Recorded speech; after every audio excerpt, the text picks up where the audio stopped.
Hey man, what's the difference between a mixer, a control surface, and an audio interface? Which one do you even need? Let's talk about it.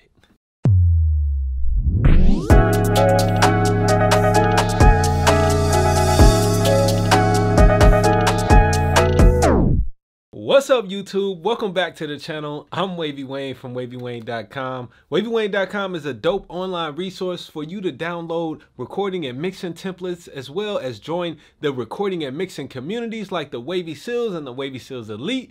And you can even check out how you can get your songs professionally mixed by me, Wavy Wayne. So visit my website, wavywayne.com. Check out all of the things. Today's video is a topic that I keep getting asked all the time, like a lot of the videos that I do. So I decided to make a video to cover it once and for all. I'm taking it back to my roots, man. It's kind of like the reason I started YouTube in the first place was because I was sick of students asking me the same questions over and over. I wanted to just have something for them so they can always find the answers they needed. Thus, my YouTube channel was born. Before we get off into this video and answering your question about what's the difference between a mixer, a control surface, and an audio interface, and more importantly, which one do you need, I do want to shout out Sweetwater, man. Sweetwater.com is the best place that I found online to actually buy your studio gear. Not only do they have fast free delivery, but they include a warranty with everything, and their customer service is out of the roof. That's what really keeps me coming back is customer service, man. They got that Chick-fil-A level of customer service. All right, y'all. So let's go ahead and jump into what this video is about. Again, I have a couple of items on my desk right here, right now. Hopefully we can see them all. I have a mixer here, okay? I also have a control surface here. Let me go ahead and zoom in on that. And then right in front of that is an audio interface. Now, let's address the control surface first. First thing first, the control surface that I am using today that I always have on my desk is my PreSonus Faderport 16. Now, simply put, a control surface ain't nothing but a glorified mouse. All a control surface does is control what is actually inside of your DAW. Just like the mouse does. Instead of me grabbing the mouse to click a fader, it has the faders already mapped here on the control surface.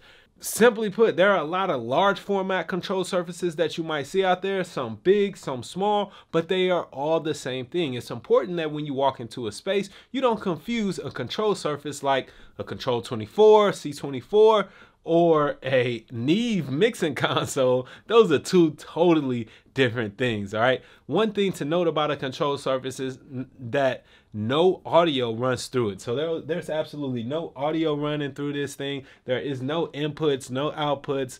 There's no preamps on this control surface. All that it has is a USB port on the back to connect to the computer, just like your mouse does.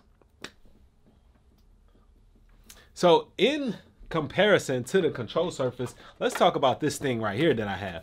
This is a mixer, okay? This is a Behringer X1222 mixer, okay? It doesn't matter what mixer it is. This mixer has mic inputs across 6 channels, line inputs across every channel, and it has outputs as well for you to route out. Now, you can use this mixer if you're recording a lot of different instruments, maybe keyboards, and you need a lot of different preamps and mics. If you need a lot of different inputs, that also might include microphones and different line level inputs. For example, if you are recording multiple mics for a band, or if you are using this in a live situation, I use this as well when I'm doing a small live setup, or in your studio even. If you have a lot of analog keyboards that you're actually working with, you can use this mixer to mix them and then route that sound out to your audio interface or whatever your recording device might be. Now, the unique thing about this mixer, right, is that it also is actually an audio interface. Every mixer is not an audio interface. This mixer can act just as a straight up analog mixer, but if you look on the back, there is a USB port here, and that USB port will allow you to connect this to the computer for it to act as your audio interface. So again, if you have a lot of inputs that you need to be working with, maybe using a mixer that's also an audio interface would be a great addition to your studio. I guess I didn't really talk about when you might need a control surface. The only real time you need a control surface is if you desire to get more hands-on with your mix. Instead of using the mouse to do everything, you want to be able to touch some faders, turn some knobs. That is the only reason that you would need that. This actually provides some real functionality. There's compression and EQ built into every channel. There's also internal effects built into this mixer. It is a super powerful little box. And again, it's also an audio interface. Now, here's an audio interface. That's just an audio interface. It's not a mixer at all. Basically, on the back, we have my inputs and outputs where I can connect a couple of microphones, and I have a couple of outputs that I could use to connect to my studio monitors or line outs that I may use for something else. Maybe connecting to a hardware piece of gear, or a headphone output could be used for that as well. All right, the audio interface takes that analog signal and converts it to digital or binary signal that the computer can read and understand. After the computer processes that signal, it then converts again from digital back to analog. That is the primary job of your audio interface. Now, the audio interface also comes, most audio interfaces, I should say, come equipped with preamps and also monitor and headphone controls as well. So this is my audio interface. Again, this is what I need to connect my microphone and my professional studio monitors to my computer. Here is a mixer that will allow me to mix a bunch of channels, and I could just take these analog outputs out and connect those to my interface, but keep in mind that some mixers also provide audio interface functionality as well. See, we got faders to blend in between each of these channels, and this thing is pretty dope because it also has some onboard effects that I like too.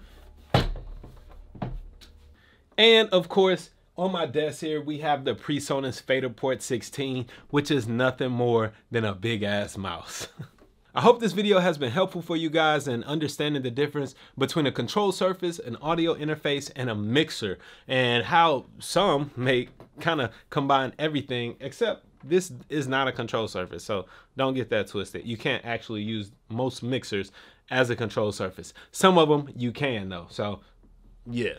Let that be that. All right, now which one do you actually need? Again, if you're using a lot of inputs in your studio, you may need to actually have a mixer, and especially if you're going to be doing recording, you may need to have a mixer that is also an audio interface.